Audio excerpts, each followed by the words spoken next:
Olá, pessoal, boa tarde. Seguindo aqui com mais uma das nossas reuniões, nosso grupo, né, de estudos em neurobiomecânica, hoje dia 11 de agosto de 2021. E quem vai fazer a apresentação para a gente hoje aqui é a Jéssica, mais uma vez trazendo o tema aqui da modelagem computacional com o OpenSim, fazendo uma leitura de um artigo aqui referente à temática do trabalho que ela está desenvolvendo. Então, que a gente possa aproveitar aí que tem algumas coisas interessantes para serem discutidas, alguns conceitos novos a partir da própria modelagem, outras variáveis de desfecho, e bastante interessante isso que ela vai trazer hoje aqui para a gente. Vocês já sabem até a forma que a gente trabalha, né? Qualquer coisa é só paralisar, que Jéssica responde as dúvidas para a gente fazer uma interação aí. Fiquem à vontade para tirar as dúvidas que vocês tiverem, beleza? Valeu, pessoal. Jéssica, contigo. Boa tarde, gente. Hoje eu trouxe um artigo aqui para a gente discutir um pouquinho da utilização da modelagem biomecânica computacional com o OpenSim, mais uma vez, mas para verificar o papel estabilizador dos músculos do ombro. Ele aborda alguns músculos superficiais e os músculos do manguito rotador em tarefas de alcance e também em diferentes elevações do braço em planos diferentes. Aqui é o título do artigo, ele foi publicado nesse I3E, né, que tem um fator de impacto muito bom.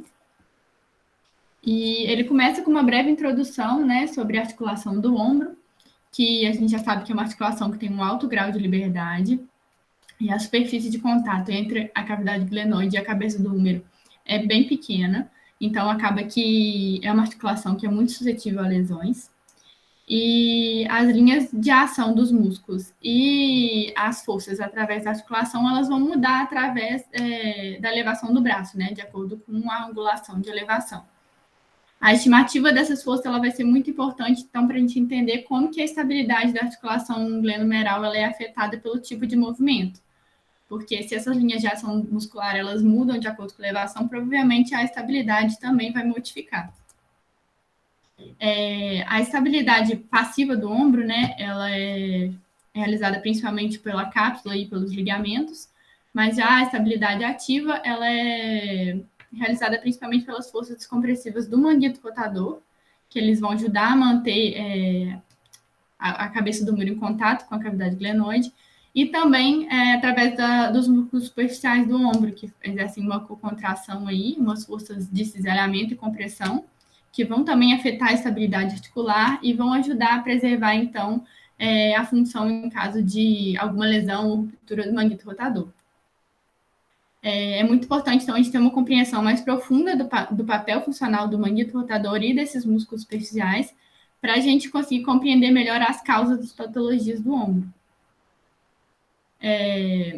A estabilidade da articulação glenomeral, ele trouxe como que ela pode ser descrita, né, através de uma resultante das forças musculares compressivas e de cisalhamento.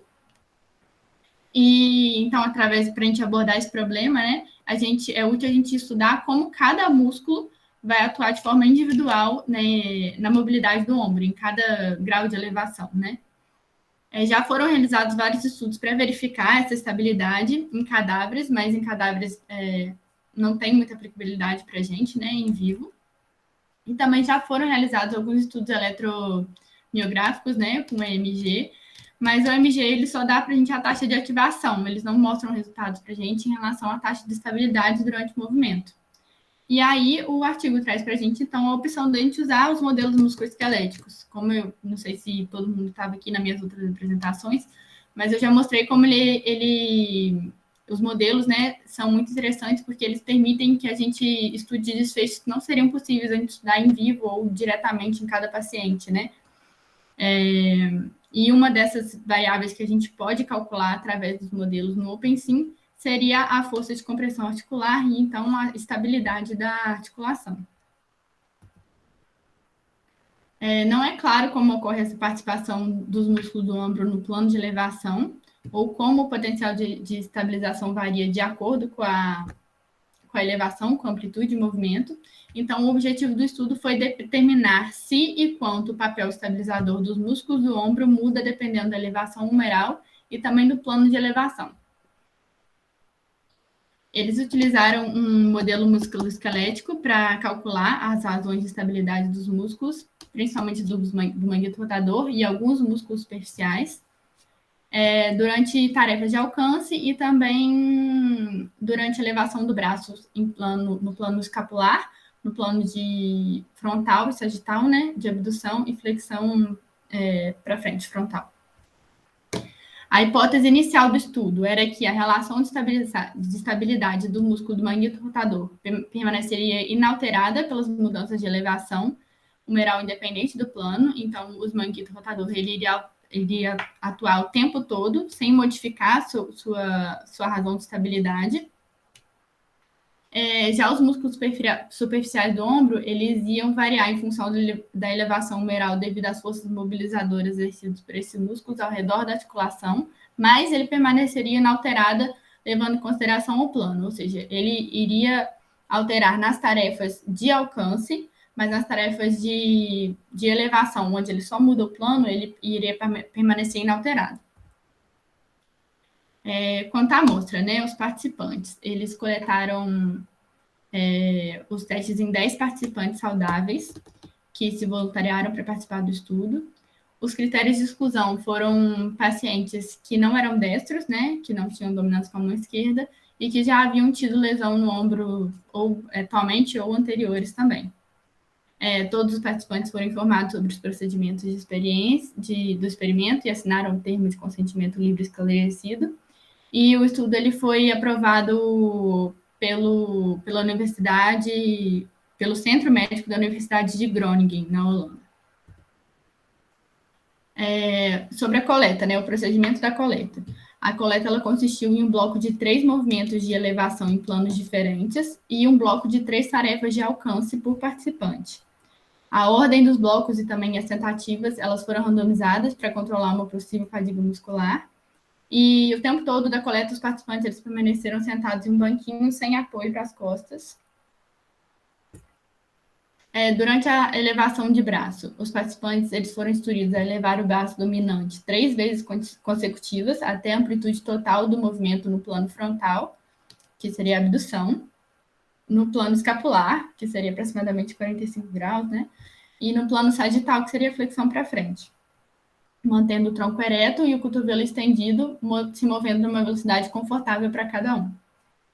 Nas tarefas de alcance, os participantes sentaram-se em frente a uma mesa, tocando um ponto inicial, localizado no ponto sagital, com o braço vertical e o cotovelo a 90 graus. Então, eles foram instruídos a alcançar um ponto específico nessa posição em uma velocidade confortável, 3 vezes também. O ponto, né, que eles de alcance foi medido através da altura do ombro de cada participante e também foi usado o acrômio como ponto de referência. Então, ficou bem na frente, assim, de acordo com cada participante, eles iam mudando a posição do alvo. Sobre a instrumentação e a coleta de dados. A atividade do MG ela foi coletada a 1.500 Hz, usando eletrodos de superfície sem fio. Eles foram posicionados no trapézio superior, trapézio inferior, serrátil anterior e na parte média anterior do deltoide, porque esse músculo tem papel funcional durante a movimentação de elevação do braço, né? E foram feitas 3 tentativas de contração voluntária máxima, cada uma com duração de 5 segundos, e elas foram medidas com um período de descanso entre elas. As posições dos segmentos corporais elas foram coletadas a 100 Hz, usando um sistema de captura de movimento com sensor de 3 posições também. Foram colocados 10 marcadores de emissores de luz infravermelha nos marcos ósseos superficiais dos segmentos do membro superior e tórax. Aqui nessa tabela tem direitinho a localização de cada um deles. E foram 3 grupos de marcadores, consistindo de 3 marcadores cada. Eles foram colocados também adicionalmente na lateral do braço e na parte dorsal do antebraço para reconstruir eventuais marcadores ausentes no punho e no cotovelo. Então, alguém fez uma pergunta? Oi, Jéssica. Na verdade, só uma dúvida. Porque ali está falando que, no caso, seriam os marcadores que emitiriam luz infravermelho. Aí minha dúvida, se não seriam reflexivos, né, a câmeras que emitem a luz infravermelho, correto? Isso, é isso mesmo. Eu acho que sim. Pode Isso ser que mesmo um é o erro de tradução aí. sistemas da Vicon, da BTS, né? Marcador reflexivo, isso mesmo. Entendi. Não, é porque eu fiquei na dúvida se era o marcador, como eu não tenho muita familiaridade com esse tipo de técnica. Eu Mas também beleza. Não, quem emite mesmo é a câmera, Marquinhos. É a câmera, né? Eu fiquei, mas o que eu fiquei pensando assim, como é que seriam esses marcadores, né? Com os fios? Eu fiquei, nossa, esse é um negócio meio complicado. Não, obrigado, mas gente. qualquer coisa interrompe aí, gente, porque às vezes pode passar alguma coisa. Não, tranquilo, obrigado. Então, eles foram colocados, né, no tórax, na clavícula, no úmero, no rádio, na urna e na mão. Os sinais de eletromiografia, eles foram filtrados com um filtro de Butterworth, de quarta ordem, com frequência de corte de 20 a 450 Hz. Os sinais foram retificados e suavizados usando um filtro de raiz quadrada média com uma janela de 71 milissegundos. Os MGs eles foram normalizados usando o valor máximo de todas as tentativas de contração voluntária máxima para cada músculo. E coordenadas cartesianas dos marcadores infravermelhos foram reconstruídas usando interpolação linear, sempre que lacunas estavam presentes e usadas para conduzir o modelo musculoesquelético. Jéssica, só um minutinho antes de você sair aí dos métodos, só para poder conversar um pouquinho pessoal, porque às vezes parece tão complexo isso tudo, né? Mas só para o pessoal entender o que é que está acontecendo nesse meio do caminho. Mas você já ia continuar, né? Falando na sequência. Eu vou entrar no modelo esquelético agora, como que ele usou isso. Então, isso que ele fez aí é exatamente o que precisa ser feito com os sinais adquiridos para se dar entrada no modelo. Então, quando ele vai captar todas as informações e o modelo vai ser reconstruído a partir dessas informações, principalmente os sinais de eletromiografia e os sinais da cinemetria. Então, os 3 primeiros itens aí são referentes aos sinais de EMG. O sinal de EMG, quando captado, ele vem na sua forma bruta, né? Então, aquele sinal que vem ter uma fase positiva, uma fase negativa, aquele sinal que todo mundo já está habituado a ver nas figurinhas. Só que o que interessa para a gente é o envoltório. Para fazer, ele vai entrar no software com envoltório. O que é esse envoltório? É como se ele pegasse aquela parte de baixo do sinal, tornasse ela positiva e desse uma suavizada naquela curva. Se vocês lembrarem do sinal de eletromiografia mais bruto, ele tem uma série de oscilações muito rápidas, né, frequências muito altas de oscilação. Então, ele vai tratar esse sinal de modo a ter um envoltório, ter um envelope em volta desse sinal, para entrar com ele para o software, para o OpenSim. A mesma coisa ele faz aí, o que acontece? As câmeras elas estão captando, depois vai vir um software e vai rastrear esses marcadores, definindo coordenadas em 3 dimensões, x, y e z, para a partir daí rastrear esses movimentos e definir a cinemetria. Em alguns momentos, ele perde esses sinais, esses pontinhos no espaço. Então ele vai usar isso que ele está colocando aí de uma interpolação linear, sempre que houver essa perda do sinal, essa não identificação. Hoje aqui no nosso laboratório, a gente tem condição de fazer isso com sensores inerciais, o processo é basicamente o mesmo, com a diferença que a gente não vai ter que interpolar nada, porque os sensores inerciais já vão passar isso para a gente tudo bonitinho, essas coordenadas todas direitinho, porque na hora que for entrar no modelo, a gente vai mostrar para o software o que a gente deseja de movimento estimado. Então ele vai usar o sinal de eletromiografia e a movimentação desse membro superior no espaço para ajustar aquele modelo inicial cheio dos músculos lá que vocês já viram nas apresentações anteriores da Jéssica, para a partir daí ele poder fazer os cálculos. Então a gente precisa ter uma certeza de que esse modelo é o mais próximo possível, ou pelo menos representa de uma forma minimamente adequada aquele sujeito que está sendo monitorado. Então, o que Jéssica vai colocar até lá para frente, eu acho que ele usa uma estrutura de controle que é o próprio sinal de eletromiografia. Ele compara o sinal de eletromiografia que o modelo estima com o que ele coleta e fala assim, ó, beleza, o modelo está validado, que é mais ou menos o que a gente quer fazer com o da Jéssica também, tá bom? Fala, Marquinhos.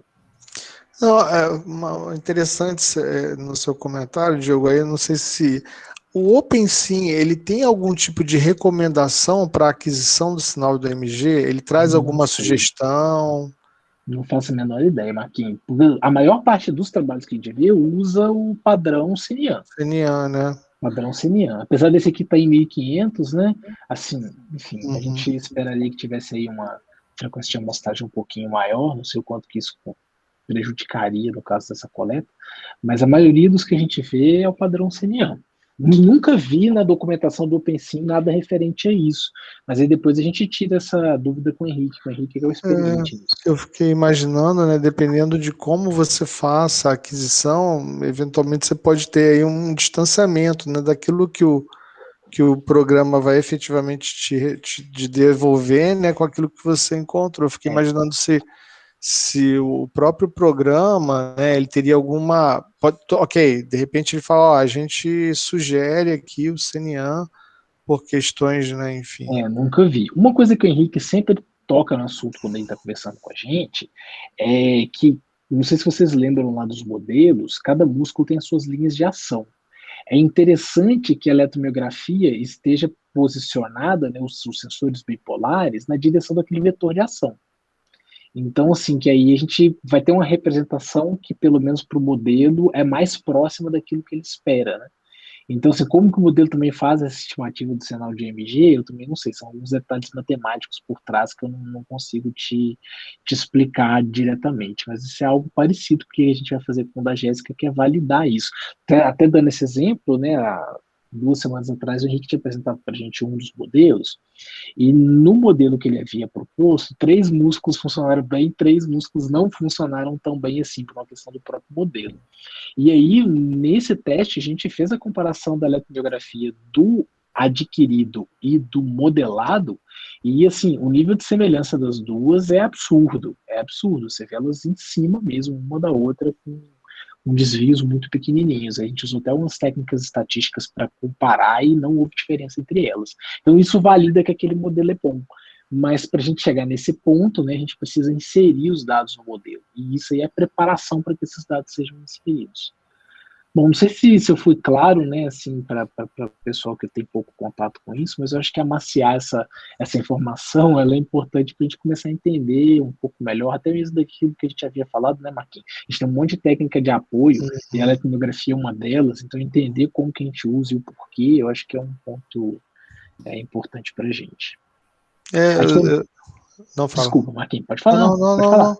Não, é que eu também esse valor de 71 milissegundos, né, de janela. O porquê, né? Também não faço a menor ideia, mas eu acredito que tem a ver até com a própria frequência que ele estimula mais sim. baixo, e aí para ele não ter nenhum efeito, sei lá, algum aliasing, né, alguma coisa assim, por conta. Normalmente a gente vê aí 100 milissegundos, né, 200 milissegundos. Como ele estava com a frequência mais baixa também, enfim. Não sei, talvez eu tenha que fazer algumas continhas para poder ver qual que foi a janela, né, que ficou, né, enfim, algumas coisas nesse sentido. O que eu ia colocar é que, a única coisa diferente aqui que tem para o trabalho da Jéssica para essa condução, né, sem usar os sensores iniciais ou câmera, é que os dados da Jéssica são em isometria. E aí, para isso, a gente está informando para o software uma curva de movimento única, onde ele vai manter ali um posicionamento mais ou menos constante, né, simulando aí a isometria. Eu digo mais ou menos constante porque não é um valor único. A gente introduziu um pequeno ruído só para o software. Quando eu digo ruído, é uma oscilação muito curtinha, que não vai ser uma alteração importante de movimento, para o software entender, né, que não é um valor único e não dá erro na hora de modelar. Só isso mesmo. Tá bom? Se alguém tiver alguma outra dúvida, por favor, pergunte, tá, gente? Deixa a gente sair falando aqui igual os desesperados. Beleza? Então, Jéssica, segue lá. Eu achei interessante que o Diogo falou para a gente ressaltar também é que o artigo ele vai usar a modelagem de acordo com cada participante, né? Então ele vai fazer 10 modelos diferentes, porque são 10 participantes, e depois ele faz a média dos resultados entre eles. Ele usou o OpenSim, né? Como eu já havia falado, e ele usa um modelo que chama Dynamic Arm Simulator. É o que o Henrique estava usando, Diogo, o antes, né? E ele é baseado no Delft Shoulder Enable Model, que é um dos modelos mais usados atualmente. Que é o que a gente vai passar a usar. Que é o que a gente vai passar a usar, espero, né?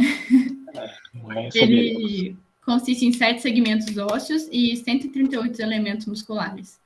Aqui mostra o que o Diogo falou sobre as linhas de ação dos músculos, tá vendo? Mostra direitinho a inserção de cada um.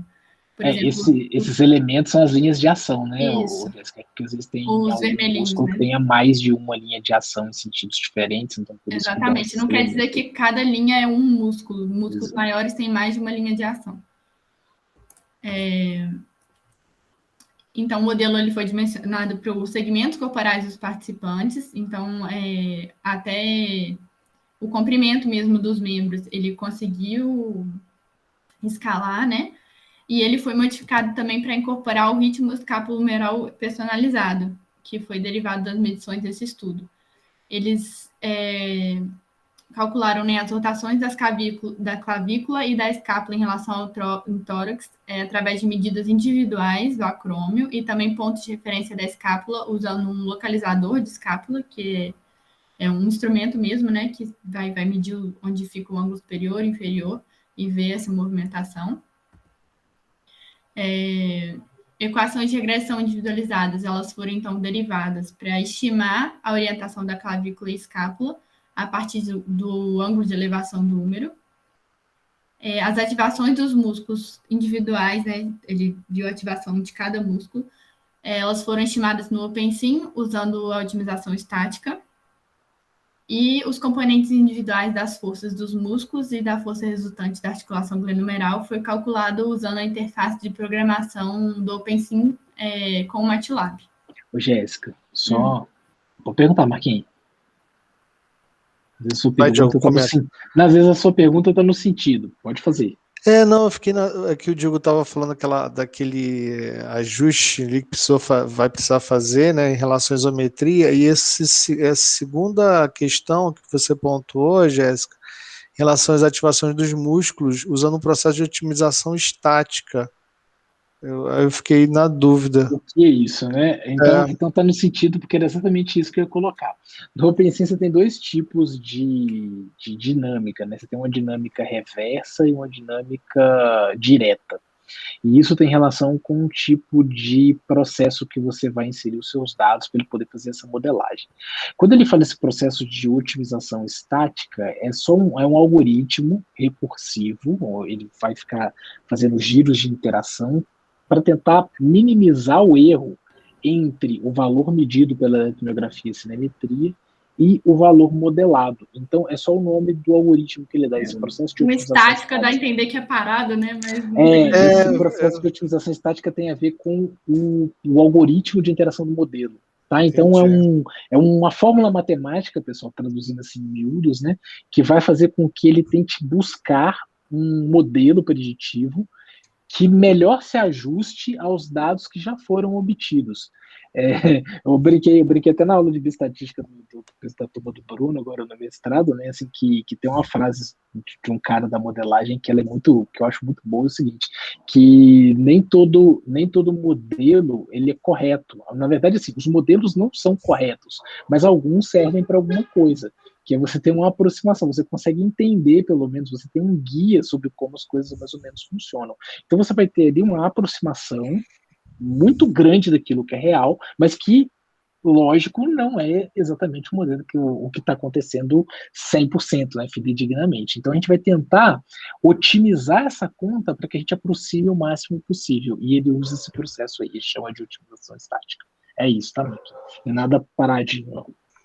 Só para deixar mais ou menos claro. Não. E aí depois esse processo ele é feito com uma interface com o MATLAB. Então o que acontece? O OpenSim disponibiliza uma interface de integração que faz com que você consiga manipular mais sujeitos ao mesmo tempo, você tem uma rotina de programação para já fazer isso e não depender toda hora, entra todo o processo manual que é feito no OpenSim. Então isso que é feito no MATLAB é só a integração entre softwares, só isso, mais nada. Tá? E esse modelo, né, que é o Delphi, né, pelo que entendi, é um recurso que foi recentemente então adicionado à biblioteca do OpenSim.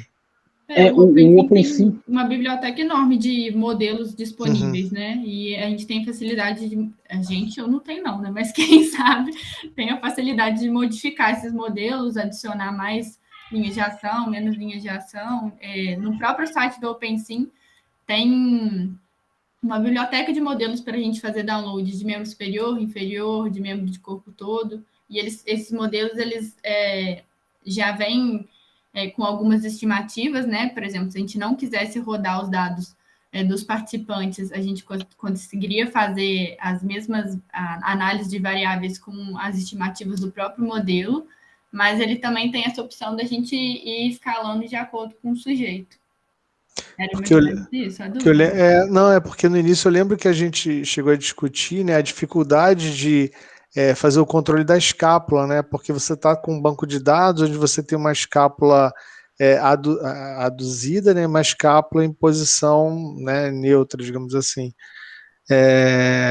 Então, pelo que eu estou entendendo, essa possibilidade foi observada agora mais recentemente, né, de trabalhar com esse modelo, né? Sim, De membro existem superior. modelos que têm essa possibilidade de movimentação e tem modelos que não têm. Aí, no caso do nosso estudo, a gente teria que pegar um modelo mais completo, né? Que teria essa movimentação da escápula torácica. e a nossa maior dificuldade hoje com a escápula torácica é quantificar o quanto que ela foi modificada no seu eixo, Mobilizava, né? mobilizada no seu Perfeito, eixo. perfeito. Então, assim, até pelo menos, acho que em princípio, nesse primeiro momento que a gente está desenvolvendo as rotinas, né, que o Henrique está desenvolvendo, a gente está usando os dados da escápula em posição neutra. Então, a gente não está mexendo Perfeito. ainda com isso, não. Se for o caso, por hora, nossa ideia é trabalhar com esses dados que já vai dar pano para manga, né? Vocês devem estar percebendo, ó, esse estudo tem 10 participantes, os outros que a Jéssica indicou aqui também tem tudo nessa faixa, e a gente está com um estudo aí com 30 participantes. Então, acho que já vai ser um ganho em termos de amostra bastante importante se caso tudo fluir para dar certo. São 30 modelos diferentes. Não, muito legal. Eu tô vendo, tem grande dorsal, tem muitos músculos aí, né? Muitos componentes, né? São 138 linhas de ação, eu acho. Muito Só legal. no membro superior. Só de membro superior, Legal. né? Legal. É porque a leitura que eu tinha feito inicialmente é que o modelo que você talvez fosse adotar, Jéssica, não lhe desse a oportunidade de ter tantas componentes, né? Quer dizer, você ter todos os recursos realmente para poder, enfim, né, aplicar os seus dados. Mas legal, que bom que, né, e isso cria uma oportunidade também. Eu fico imaginando até com os dados do André, eventualmente com os dados, né, o Igor, né, agora entrando também, enfim, tem aí uma série de oportunidades aí também para trabalhar com esse sistema, né? Legal. Sei lá, Jéssica. A ideia é essa mesmo, Marquinhos. É ter base para a gente poder mexer. Dá muitos desdobramentos, né? Então, vamos lá, gente. Sobre a análise, né? O modelo ele foi validado, aqui, pelo que o Diogo tinha explicado. Foi feita uma comparação das ativações musculares estimadas com as atividades eletromiográficas, ou seja, o EMG coletado dos músculos, com o estimado do modelo. Então, ele comparou os dois, viu que eles não tinham diferença significativa, então isso significa que o modelo é confiável, né?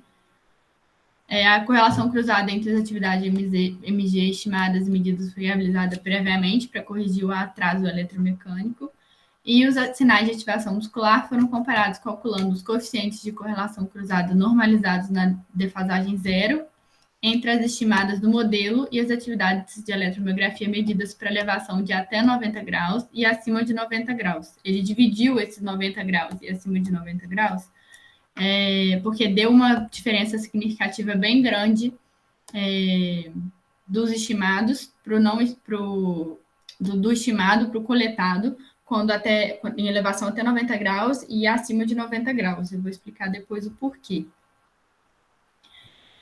Os coeficientes de correlação eles foram transformados em Z de Fischer antes de calcular a média entre os participantes para reduzir o viés.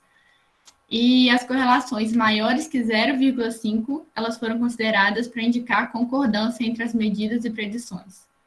Vou mostrar uma tabelinha também que vai dar para entender melhor depois. A raiz quadrada média do erro entre as atividades de MG estimadas e medidas, ela foi usada para quantificar o erro absoluto.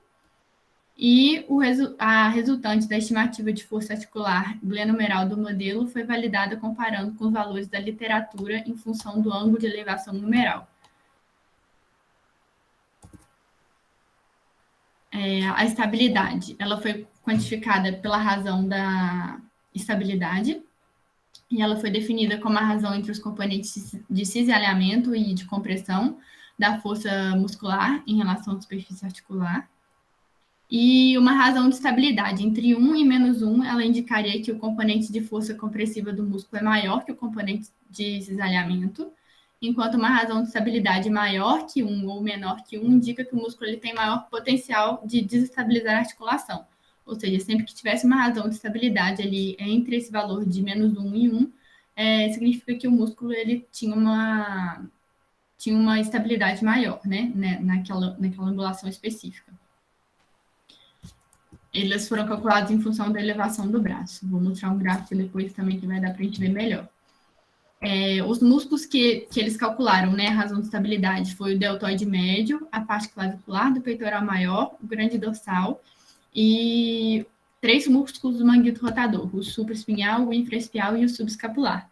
Eles não calcularam um redondo menor, porque como eles fizeram essa análise, principalmente através da linha de ação do músculo, eles colocaram que o redondo menor ele tem uma linha de ação muito parecida com o do infraespinhal. Então, por isso que eles não fizeram essa análise. Ô, Jéssica, deixa eu só fazer um parêntese aqui. Uma coisa interessante, o que eles fizeram? Eles pegaram cada um daqueles modelos, eles construíram e reconstruíram o movimento de um participante virtualmente, né, dentro de um modelo matemático, e aí para cada ângulo articular que eles foram feitos, eles conseguiam lá visualizar naquela articulação qual que era a força de compressão daquela articulação que estava sendo exercida tanto e a força de cisalhamento, considerando aí essa direção tanto superior como inferior, ou antero-posterior, né, que foi Jéssica colocou aqui antes. Então, assim, imaginem bem que eles fizeram aquela coleta de dados externa, transpuseram para dentro de um modelo matemático, e desse modelo matemático eles tiraram outros novos desfechos, que é o que eles vão trabalhar nesse artigo. Tá bom? Então, só para pensar, onde que entra a leptografia nisso? Onde que entra... Na verdade, elas entraram para chegar nesse ponto de fazer o cálculo matemático para saber como era essa força de estabilização da articulação. Sim. Aqui, né, eu trouxe uma figurinha para especificar melhor essas direções das forças, que eles decompuseram a força muscular em componentes de cisalhamento e compressivos em 2 direções. Nas direções superior e inferior, e na direção antero-posterior. Aí dá para ver mais ou menos aqui nessas 2 imagens. As razões de estabilidades, elas foram calculadas, então, ao longo dessas 2 direções, através dos componentes de cisalhamento e compressão. Aí aqui eu coloquei uma legendazinha só para a gente entender que o FM aqui vai ser a força muscular, o FS de shear vai ser a componente de cisalhamento, o F de aqui comp vai ser de componente de compressão, aqui vai ser o centro da rotação, e esse DM vai ser o braço de momento da força muscular.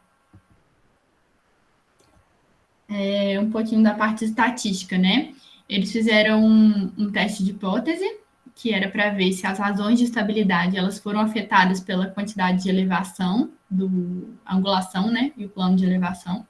Eles realizaram uma nova multifatorial de medidas repetidas, usando as taxas de estabilidade como variável dependente para os músculos supra, infraespinhal, subescapular, deltoide médio, peitoral maior e grande dorsal. E as variáveis independentes foram a elevação numeral, com 6 níveis, de 15 até 90 graus, espaçadas em intervalos de 15 graus. E o tipo de movimento que seria o plano de elevação, se foi em abdução no plano escapular ou flexão anterior, e os alcances que foram ipsilateral, frontal ou contralateral. Depois eu vou deixar uma tarefa lá na plataforma para você e o Bruno Pasqualini avaliarem se a análise estatística está adequada, tá? O Rafael e a Fernanda também. O Rafael e a Fernanda também, não posso esquecer deles, na verdade. Ó. Eles porque eles não estão aparecendo. Eles não estão aparecendo aqui na minha tela, aí eu não Eles tentaram se esconder, mas eu não o ANOVA ele foi realizado nas duas direções, né? Na superior, inferior e anteroposterior, com um nível de significância de 0,05. E esse tamanho do efeito ele foi relatado como n ao quadrado parcial. Esse n ao quadrado parcial eu não soube muito explicar, não, Diogo. Depois você me explica. Tá bom, se preocupa, não, segue. Aí aqui mostra uma tabelinha, aquela tabela que eu falei que divide a elevação em menor que 90 e maior que 90.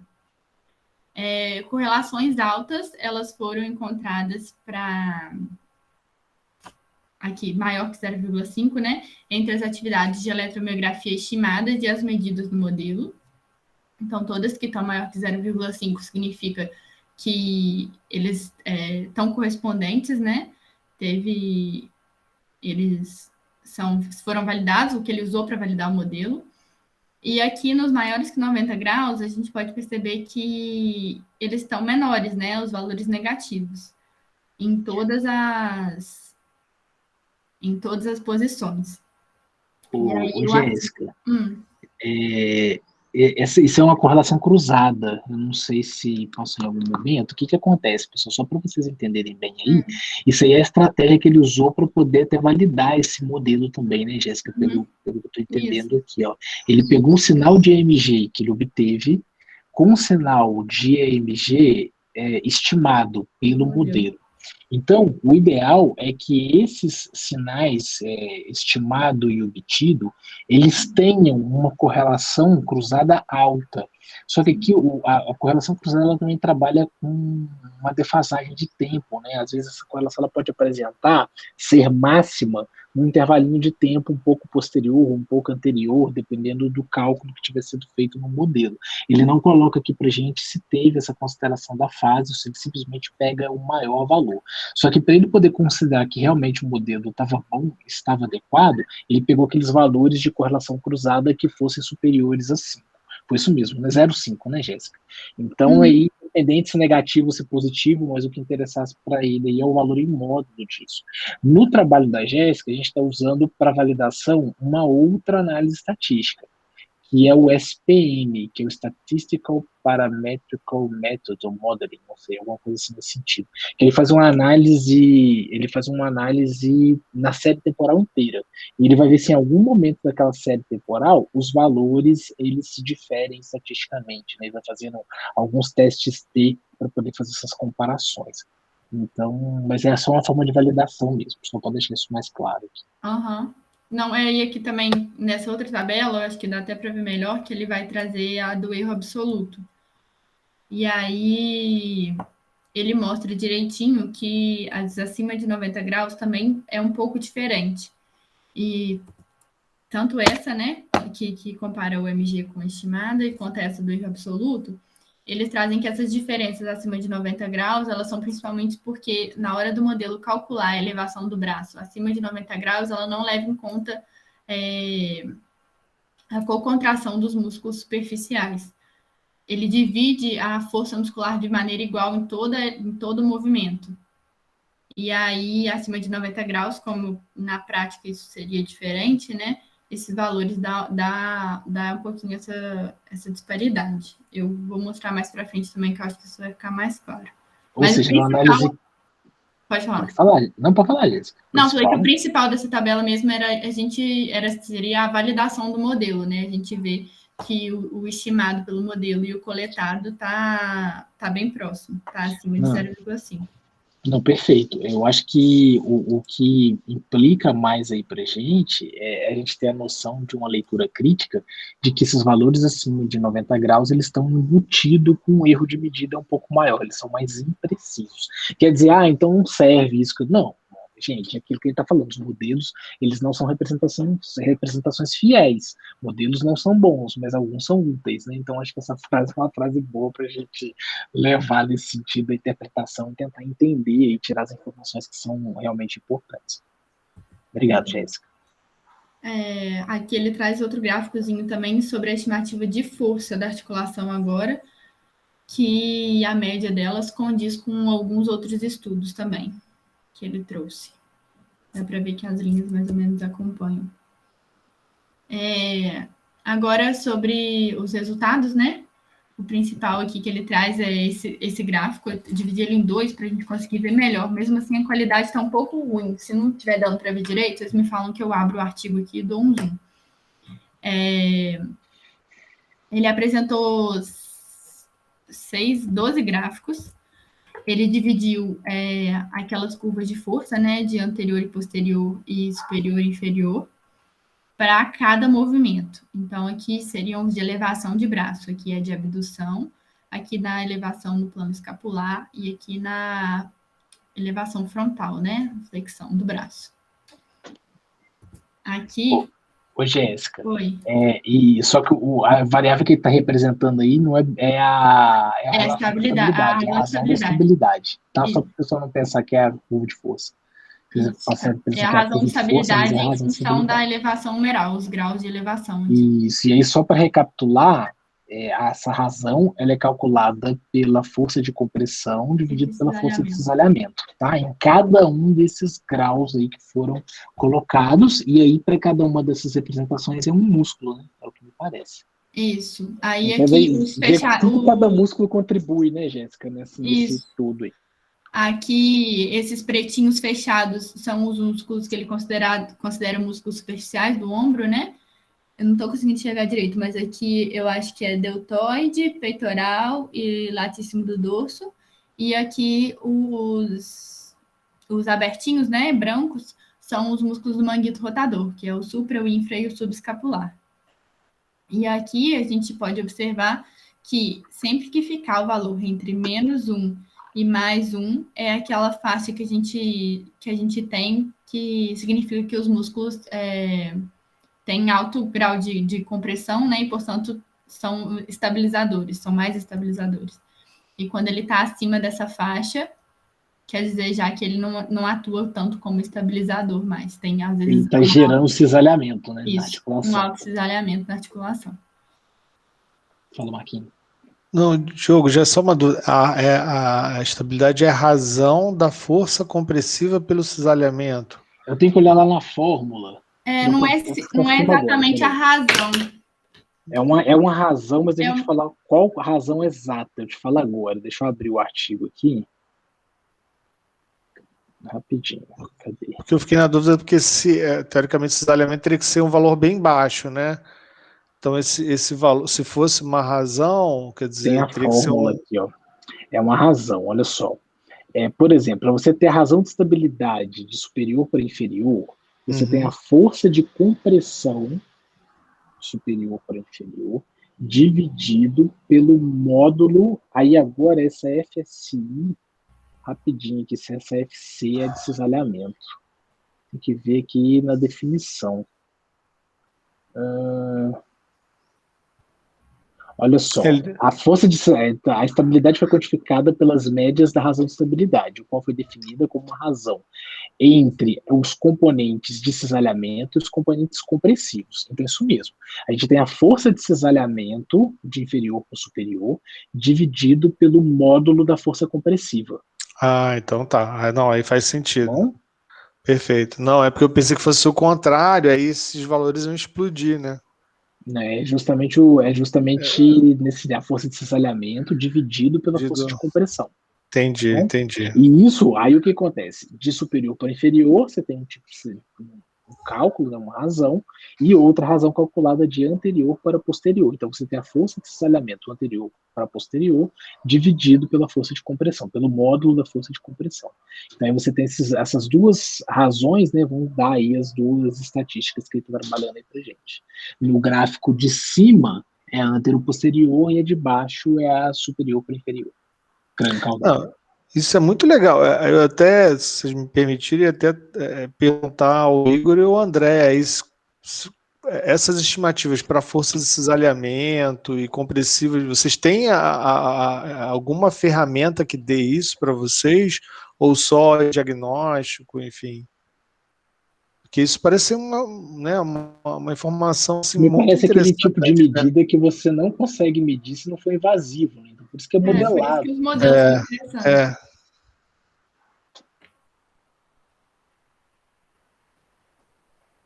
O André tá assim com o dedinho assim, ó. Não tem ferramenta não, só método invasivo mesmo, pesquisa. Ainda mais principalmente ferramenta clínica não tem não. Eu pensei alguma coisa que, não que desse o valor, mas assim, pelo menos levasse a pensar nesse sentido. Igor, desculpa eu te interromper. Não, eu não conheço nada, não. É só exatamente isso. Também nunca não tenho noção disso que sem ser invasivo ou não. E eu acho legal que para a gente ele dá uma perspectiva sobre a função de músculos diferentes, né? Então você tem aí a ação de cada um desses músculos atuando ou compressivamente ou atuando de forma a não estabilizar as articulações cisalhando, né? Então a gente tem aí em alguns ângulos articulares a gente sabe exatamente quais músculos vão estar realmente atuando de forma compressiva, isso para a gente dar uma perspectiva clínica interessante, pelo menos para a gente fisioterapeuta ter esse entendimento, acho que é bastante rico. A gente está pensando em tentar extrapolar isso para o da Jéssica depois, esse mesmo tipo de desfecho. Porque a gente já vai ter o modelo, já vai ter tudo calculado. Só Pensei exatamente nisso. Até porque uma das discussões, eu lembro que a Luane trouxe isso, como são posturas diferentes, né? Acho que o Igor, não sei se o Igor conhece o projeto, né? Não sei se Elô.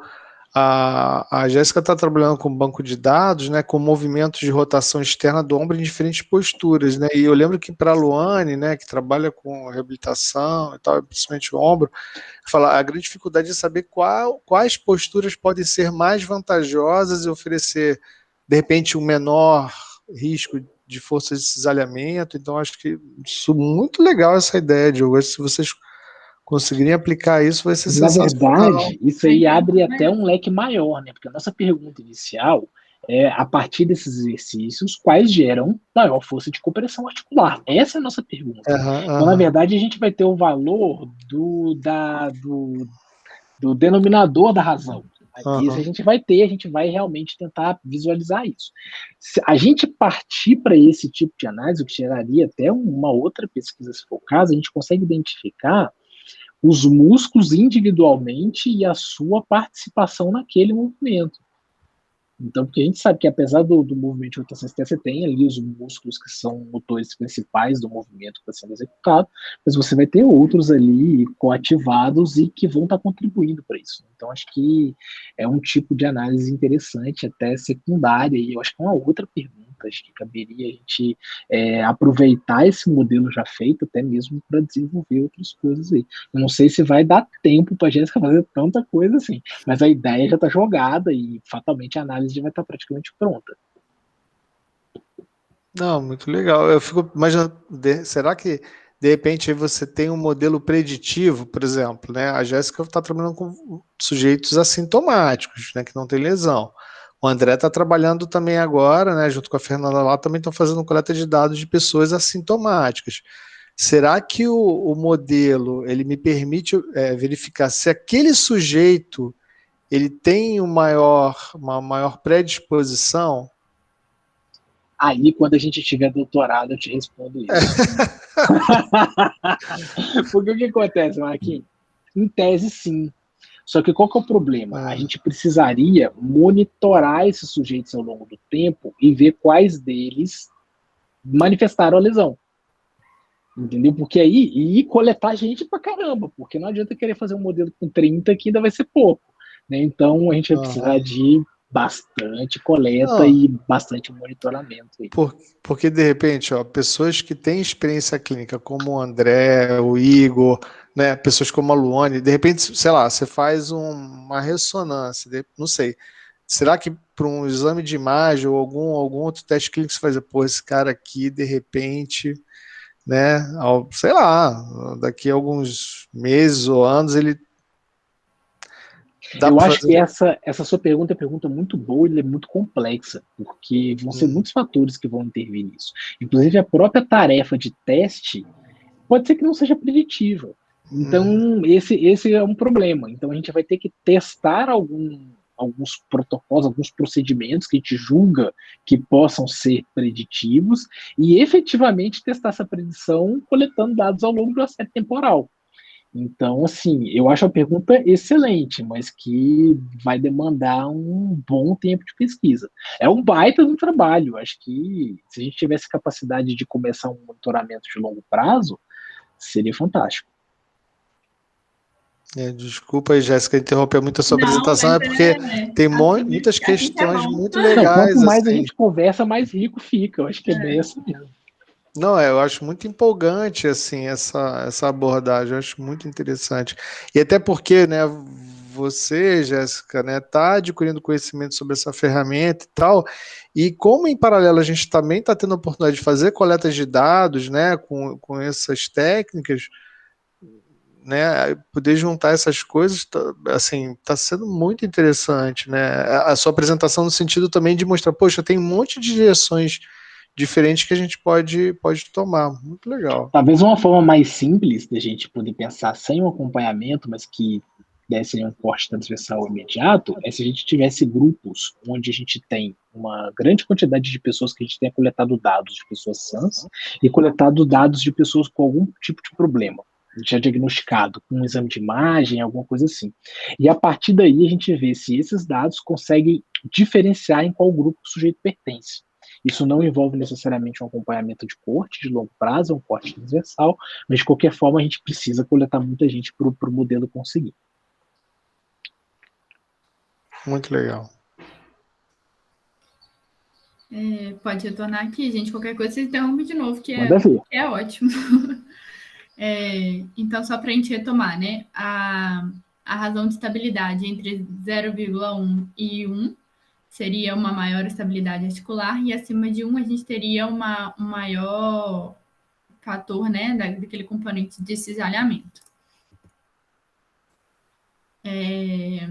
Ao longo da direção superior e inferior, os músculos infraespinhal, subescapular e supraespinhal, eles proporcionaram maior estabilidade ao longo das diferentes tarefas, conforme demonstrado pelas baixas razões de estabilidade na faixa de mais ou menos, né, 0,5, ou seja, elas ficaram entre essa faixa, demonstrando, então, uma maior estabilidade. Eu acho interessante a gente pensar um pouco que uma maior razão de estabilidade não significa que ele vai ter uma maior estabilidade, né? Ele tem que estar entre essa faixa aí de -1 e 1. Conforme ilustrado pelo sinal das razões de estabilidade, os componentes da força de cisalhamento do infra e do supra, eles foram direcionados mais anteriormente, enquanto a força de cisalhamento do subescapular ele foi direcionado posteriormente. E aí, isso eu estava até discutindo com o Diogo mais cedo, tem a ver realmente com o sinal da razão de estabilidade, né?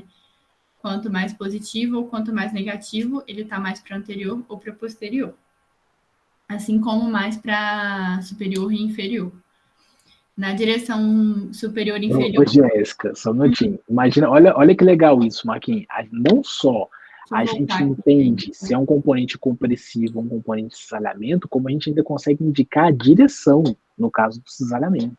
Então a gente pode falar assim, ó, esse músculo contribui com um componente de cisalhamento anterior ou posterior quando ele chega a tantos graus de movimentação dessa articulação nesta tarefa. Então eu acho que é bastante interessante essa metodologia para a gente pensar aí até em processos futuros aí. Não, eu fiquei pensando até em conduta. Não, vocês estão me fazendo eu viajar aqui.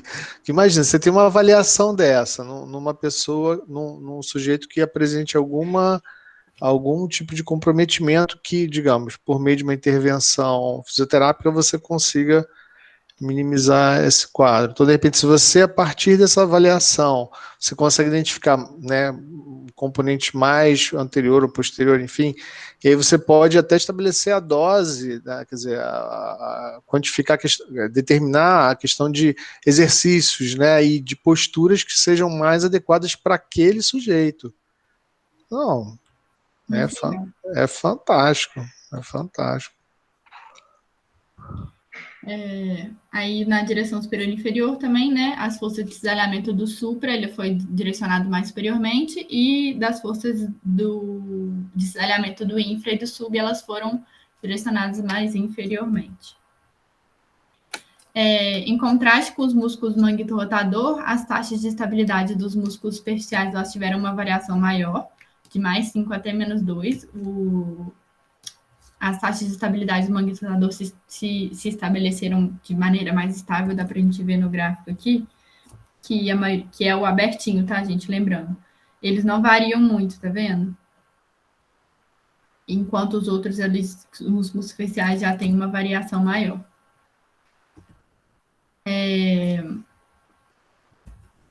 Vamos lá. Na direção superior e inferior em particular, a gente teve maiores razões de estabilidade em valores mais baixos de elevação numeral, e eles diminuíram com o aumento da elevação. Os contrastes revelaram que para o deltoide médio, nas direções superior e inferior e antero e posterior, as taxas de estabilidade em abdução, flexão contralateral e alcance frontal foram maiores do que a média em diferentes elevações.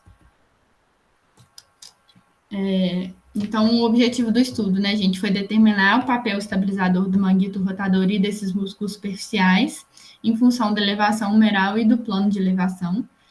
E o potencial estabilizador dos músculos do manguito rotador, ele manteve-se elevado durante os movimentos, com razões de estabilidades menores que 0,5, ou seja, estava entre aquela faixa de menos 1 e mais 1, ou eles então tiveram um potencial estabilizador muito alto em todas as movimentações. No supraespinhal, foi o único que a razão de estabilidade ela não foi afetada pelo plano de elevação, ou seja, não teve diferença nessa razão durante os diferentes planos. Nos músculos superficiais do ombro, a variabilidade nas razões de estabilidade ela foi maior dentro dos movimentos em função da elevação humeral, e as razões de estabilidade elas tenderam a diferir com o plano de elevação entre os movimentos, o que não ocorreu nos músculos do manguito rotador, né, como eu falei anteriormente. Na validação do modelo, né, a gente já discutiu um pouco, mas só para a gente voltar, as atividades musculares estimadas pelo modelo e medidas com a eletromiografia de superfície, elas foram concordantes até os 90 graus de elevação numeral. Além disso, a força da articulação glenohumeral foi consistente com valores relatados na literatura, que foi aquele gráfico que eu mostrei para vocês também. E uma discrepância entre a eletromiografia de superfície estimada e medidos, ela estava presente para a medida dos ângulos acima de 90 graus, como a gente pode ver aqui na tabela, com a correlação dos valores negativos. Aí vem aquela explicação que eu falei. Esse efeito ele pode ser causado pela subestimação dos modelos, né, do modelo biomecânico, da atividade muscular em níveis mais elevados. E isso também é consistente com a literatura. Em um estudo anterior, as forças estimadas do contato da articulação glenohumeral começaram a desviar um pouquinho das forças medidas para o ângulo de elevação do braço acima de 90 graus, assim como foi nesse estudo aqui. E ele explica que isso ocorre porque o modelo ele vai distribuir de maneira ideal a carga total pelos músculos, a força, né? E conforme a elevação ela excede 90 graus, o momento articular vai diminuindo, e o modelo não leva em consideração a cocontração dos músculos antagonistas, que vão manter a articulação glenohumeral estável nesses ângulos de elevação mais elevados. Isso vai resultar em valores de ativação estimados que são mais baixos do que na realidade.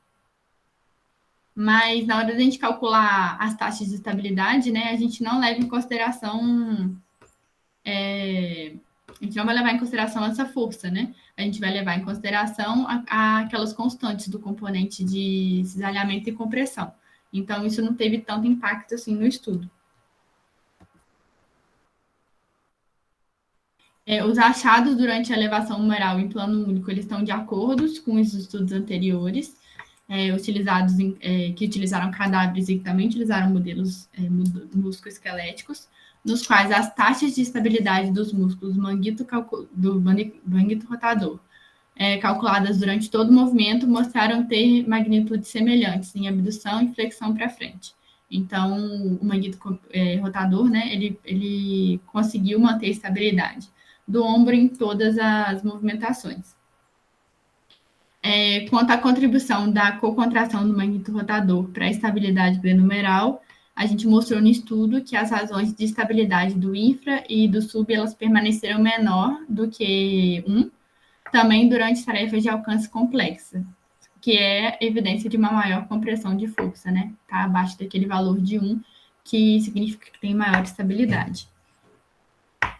Jéssica, desculpa, só para que eu entendi aí, quer dizer, o infra e o subescapular teriam um papel menor em relação... Não entendi. É porque nesse estudo, ele mostrou que... Vou voltar aqui no gráfico.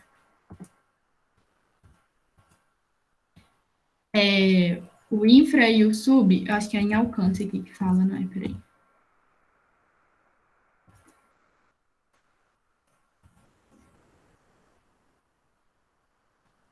Então, agora eu perdi onde eu estava. Isso era aqui, né? Durante a tarefa de alcance. É alcance mesmo. Aqui, nas tarefas de alcance, por exemplo, o infra e o sub também, eles estão abaixo de 1. Então, significa que eles têm um valor de alta estabilidade, que está entre menos 1 e 1. Entre menos 1 e 1 tem maior papel compressivo. É isso que ele quer dizer. Mais papel compressivo, maior estabilidade, né? Não, perfeito, entendi. Tá? Acho que tá certo. Confuso na escrita ali. Obrigado. Nada. E os resultados mostraram que o supra ele fornece estabilidade glenohumeral em todos os planos de movimento e durante as tarefas de alcance dinâmico, conforme demonstrado pela pequena proporção de cisalhamento para força muscular compressiva, tanto na direção superior quanto inferior. Vou voltar no gráfico aqui, que fica mais fácil de entender. O supra é a bolinha, tá?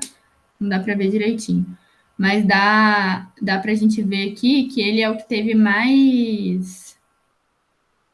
No superior para inferior. Aqui, ele que teve mais próximo de 0,5 e ele está mais estável, né? Em todos. Não tem tanta modificação.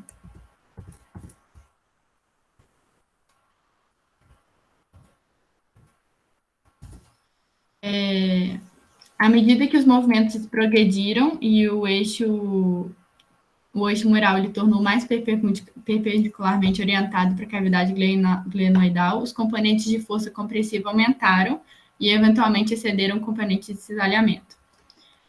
Com base nos contrastes, a taxa de estabilidade em todos os músculos superficiais examinados, elas foram adicionalmente influenciadas pelo tipo de tarefa e nível de elevação, com maiores taxas de estabilidade, portanto, maior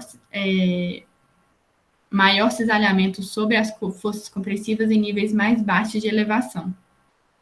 Isso fornece evidência de que o papel estabilizador desses músculos superficiais do ombro varia com o nível de elevação, dependendo do tipo de movimento. Então, assim, sempre que as forças compressivas elas ultrapassam as forças de cisalhamento, a gente tem uma maior estabilidade articular. Só para a gente concluir, então, os resultados do presente estudo, eles confirmaram o papel funcional dos músculos manguito rotador como estabilizadores dinâmicos durante o movimento de elevação e tarefas de alcance, e também o papel funcional dos músculos superficiais do ombro examinados. Eles vão depender principalmente da quantidade de elevação humeral e do tipo de movimento. Então, a gente conseguiu ver que o manguito rotador, ele atua em todas as movimentações, em todos os planos, como um grande estabilizador, né? Ele não depende tanto dessa variação angular, e os músculos superficiais do ombro, o papel estabilizador deles já vai depender de acordo com o grau de elevação e amplitude de movimento. Vai ter uma variabilidade maior aí. Esses resultados eles vão ser úteis para a gente prever situações e movimentos onde a articulação se torna mais instável, devido a maior cisalhamento sobre as forças compressivas, e então, em quais movimentos a articulação seria mais suscetível à lesão, por exemplo. E outras pesquisas devem ter como objetivo a aplicação da técnica utilizada para o ritmo escapulomeral, para populações com movimento anormal do ombro, como discinesia escapular, para revelar como as adaptações patológicas podem afetar a estabilidade glenomeral.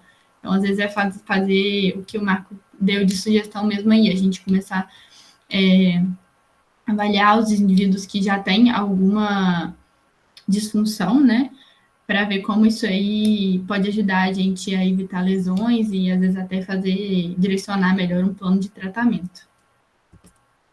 É isso, gente. Obrigada. Se tiverem alguma pergunta, quiserem que eu volte em algum slide, nos gráficos, a gente volta. Não, maravilha, Jéssica. Eu acho que uma coisa, só para poder ressaltar para o pessoal aqui, é lembrar que ele não coloca isso na discussão, né, mas não dá para a gente generalizar esses achados por população. Afinal de contas, ele está trabalhando aí só com N de 10, né, mas essa ideia que ele coloca de fazer um comparativo de sujeitos com alguma disfunção de ombro e sujeitos teoricamente normais, acho que seria bastante interessante, seria bastante útil para a gente considerar em processos futuros, aí, em procedimentos futuros. E, enfim, eu acho que esse artigo é um artigo que a gente tem que separar e guardar ele com carinho, porque essa ideia, as ideias construídas, as formas de análise, elas podem ser clinicamente muito úteis. Se a gente imaginar, à medida em que a gente vai criando uma base de dados grande o suficiente com sujeitos normais, a gente pode identificar diferenças a partir de sujeitos que não têm nenhuma sintomatologia com aqueles que possam vir a ter uma sintomatologia futura, trabalhando até como uma predição, igual o Marquinhos estava falando. Então tem como a gente fazer algumas comparações, e aí as técnicas de inteligência artificial são muito úteis nisso, as redes neurais, por exemplo. Então tem muita coisa para poder fazer. Isso aí dá para virar uma linha de pesquisa única, se bobear, porque realmente tem muita coisa. Né? Quando a Jéssica mandou esse artigo que a gente viu, né, os dois, né, tanto da semana anterior quanto esse, assim, poxa, Jéssica, esses dois artigos são muito legais. Que bom que eles vão para o grupo, que eu acho que vai dar para a gente poder discutir bastante coisa e ter ideias para o futuro. Né? Então, esse daí é um que a gente vai guardar com carinho.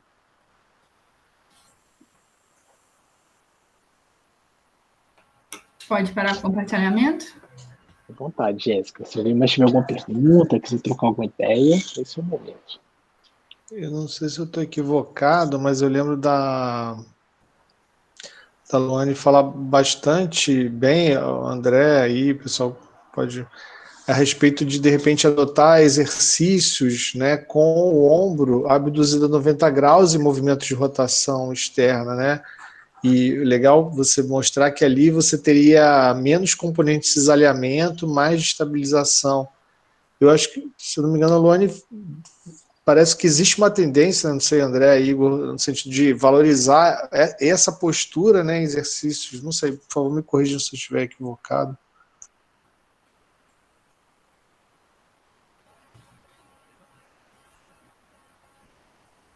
Está sem áudio, André, Igor, não sei. Tem alguns protocolos de reabilitação para lesões associadas a arremesso que implicam em exercícios de fortalecimento de rotação, rotadores internos e externos com braço e abdução de 90 graus. Exatamente para poder trabalhar essas duas coisas ao mesmo tempo, fortalecer os rotadores e ao mesmo tempo manter a estabilidade da articulação dinâmica, estabilização dinâmica da articulação escapulomeral.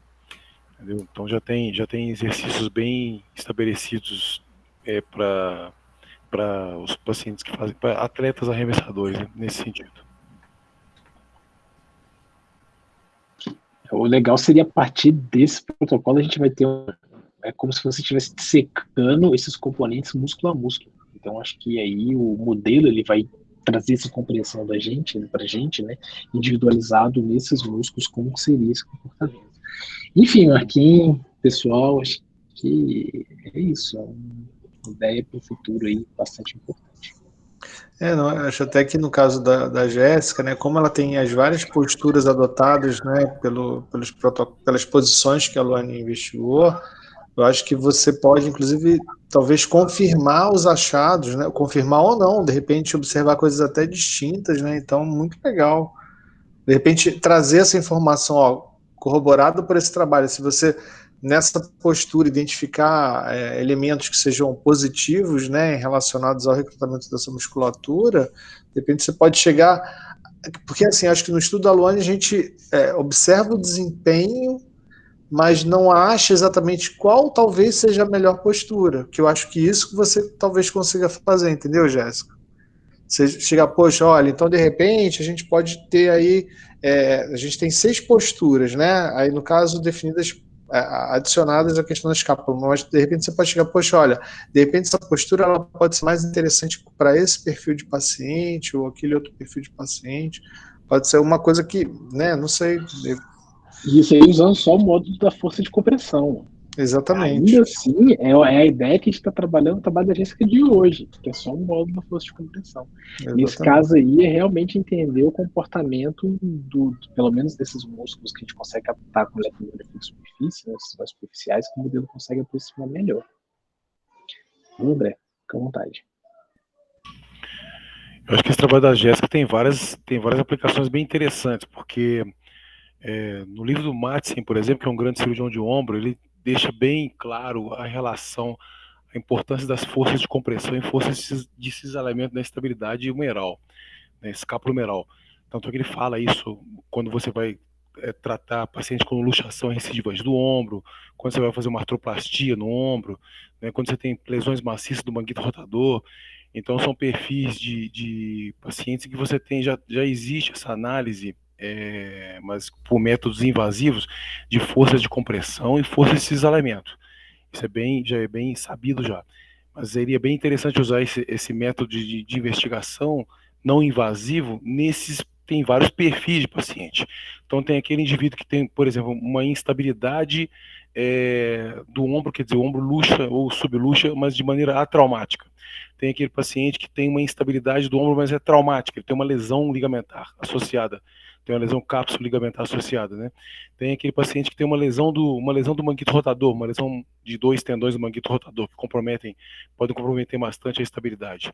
Então são, por exemplo, já citei três populações de pacientes que poderiam ser pesquisados, essa questão dessas forças, relação de forças de cisalamento e compressão usando esses modelos não invasivos, né? Acho que é bem interessante, sim. Entendeu?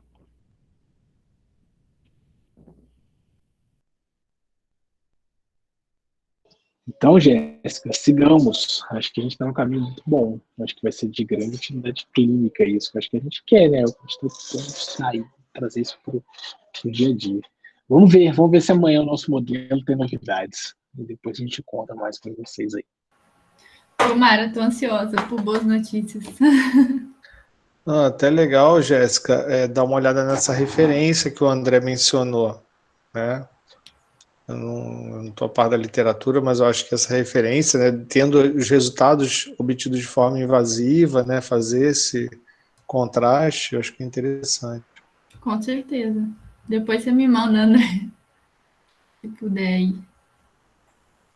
De repente até colocar aqui no chat, André, o nome do autor, pelo que eu entendi, é um livro específico que ele discute. Na verdade, é um livro-texto, né? É um livro-texto de cirurgia de ombro, que já tem traduzido Legal. também para o português, né, do Madsen, entendeu?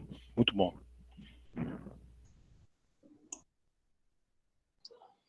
Então é isso, pessoal. Mais alguma colocação? Alguma coisa curiosa, de curiosidade? Esse negócio de modelagem arranca muito cabelo dos outros, não arranca? Acho que não, né? Acho que a gente já está começando a ficar acostumado com isso. O negócio para mim é tão difícil, esse negócio de modelagem computacional, que eu não sei nem o que perguntar ainda. Então, eu tenho que estudar primeiro para saber o que eu posso perguntar, porque é muita novidade para mim. Mas eu acho que o legal é a gente ver essas aplicações, né, Igor? Se você vê que é útil... Não, exato, não. E esse negócio de fazer a predição de possíveis movimentos, tal, não sei o quê, isso é fundamental, até mesmo levando em consideração o biotipo, né, a estabilidade articular, tal, isso para o paciente, ele vai ter um ganho muito grande em termos de qual tipo de musculatura reabilita, qual que vai fazer o principal papel. Então, acho que assim, ótimo, é uma novidade para mim, realmente é uma coisa que é uma curva de aprendizado longa, para mim, pelo menos. Quem sabe no futuro próximo a gente ter um programa de doutorado, né, Marquinhos? As coisas ganhem para a gente fazer uma coorte, alguma coisa assim, né? Que aí um estudo de mais longo prazo, aí eu acho que é bacana, porque às vezes no mestrado realmente não dá para poder fazer isso, é muito corrido, é muito pouco tempo, fica tudo muito tenso e aí não dá certo, mas em doutorado eu acho que seria fantástico. Fala, Marquinhos. Não, desculpa, é porque surgiram muitas coisas legais nessa apresentação. Pedir desculpa não, pelo amor de Deus. Não, eu fiquei pensando assim, porque normalmente, né, se eu estiver enganado, por favor, me corrijam, principalmente também aí o Bruno, né, a Fernanda. Às vezes, por exemplo, chega alguém na academia, ela quer fazer digamos, ela vai lá mencionar, eu tenho uma instabilidade, né, aí a pessoa vai lá, faz exercício de rotação de ombro e tudo mais, mas quando vai se abordar a questão dos músculos mais superficiais, né, sei lá, peitoral, parece que existe um descompasso, né, então você treina um grupo muscular, fortalece um grupo muscular, mas aquele outro, como, né, não se conhece ou não se tem essa informação de como que eles também interferem, né, nesse balanço, né, nesse equilíbrio sobre a articulação do ombro, parece que não tem algo que é feito olhando, quer dizer, olhando para esses grandes músculos, né, músculos mais superficiais e também para o manguito rotador. Não sei se isso, eu imagino que alguns profissionais aí como Bruno, Fernanda, né, façam isso, né, digo, mas pensando para quem está fazendo atividade física com objetivo de sem objetivo de reabilitação, mas com questão estética ou aumento do desempenho numa prática desportiva, enfim. Eu fiquei pensando um pouco nisso também. Então, esse olhar, né, relacionado a como esses músculos afetam, né, a questão da força compressiva, como contribuem para a força compressiva, esse desalhamento, enfim, acho que muito, muito legal mesmo. Aí, Bruno, Fernanda, se quiserem comentar. Não, como você falou, né? Às vezes o indivíduo chega ali, né? E muitas vezes é passado só a questão da rotação externa, rotação interna, e às vezes é esquecido que tanto o grande dorsal, né? Nodo maior, peitoral maior, eles interferem diretamente ali na questão de rotação interna e externa. Então, realmente é bem, bem interessante e, assim, faz a gente parar para pensar, né? Como elaborar um programa de treinamento para um cara que quer, muitas vezes, hipertrofia, que geralmente é um cara que pega muita sobrecarga, né? E geralmente ele não vai querer reduzir essa sobrecarga para poder fazer um trabalho específico. Então, realmente é uma coisa interessante de pensar e complexa, né? Para saber, assim, como atuar com esse cara. Realmente é complexo.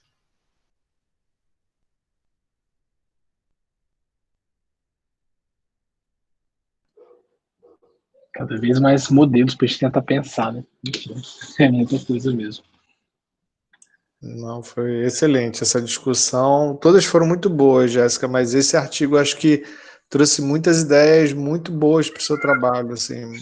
Eu acho que foi um crescente, outros, né? Acho que foi um crescente, porque a gente veio desde do que era o OpenSim, do que é essa questão da modelagem, de como ele é aplicado, até a gente chegar nesse que traz uma ideia parecida com o que a gente quer do modelo, do modelo em si, mas que analisa um desfecho diferente. Então, acho que é isso que... E a gente tenta entender as perspectivas clínicas disso. Acho que toda essa discussão, todo mundo propôs alguma coisa aqui, vieram propostas clínicas bastante importantes para ser... Não ser simplesmente, beleza, tá aí, é um número, daí, né? Então, a gente vê que realmente tem uma aplicação que pode ser útil. Não, e mais ainda também, né, você vê que o trabalho da Jéssica tem um potencial para alcançar uma revista como essa, de grande visibilidade, fator de impacto alto, ou seja, você está estudando uma coisa que é importante né? Pode parecer um pouco abstrato alguns conceitos, como o Igor falou, né? A gente falar em modelagem, simulação, não é uma coisa que está na nossa rotina, né? Mas ao mesmo tempo, quer dizer, você pensar que os seus resultados podem contribuir sobremaneira, né, na reabilitação, no treinamento de uma forma geral, isso é muito legal. Então, assim, né, você tem esse recurso na mão, Jéssica, para poder, no final do seu trabalho, do seu mestrado, ter um excelente artigo que vai realmente, né, contribuir com um tijolinho, né, ou com vários tijolinhos lá para o conhecimento, né? Então é muito legal isso. Acho que a perspectiva é que com o passar do tempo, cada vez menos a modelagem seja estranha ao nosso grupo. Acho que a ideia é essa mesmo, né, Marquinhos? A gente começar a trazer isso cada vez mais, a gente tem uma proposta com o Henrique, assim que ele conseguir fazer a defesa dele, da gente ter um curso de OpenSim para a gente multiplicar aí as pessoas que trabalham com o software e a gente conseguir fazer esse braço aí, de repente fazer uma linha de pesquisa bem forte aí com a modelagem. Vamos ver.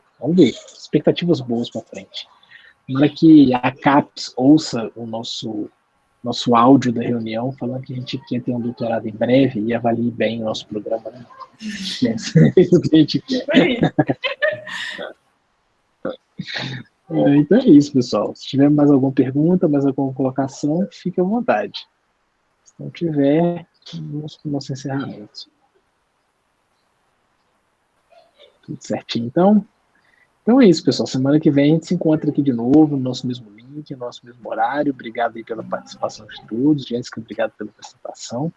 E vamos nessa, vamos seguindo, né? Um dia de cada vez trabalhando firme e forte. Valeu, pessoal. Tudo de bom. Um abraço para vocês. Obrigada. Bom resto de semana e até a próxima. Tchau, gente. Parabéns, Jéssica. Parabéns pela apresentação. Tchau, pessoal. Boa tarde para vocês. Tchau, filho do Rafael. Tchau. Tchau, gatinho. Tchau, gente. Valeu. Tchau. Valeu. Viu? Não, Como é que eu não sei, bom?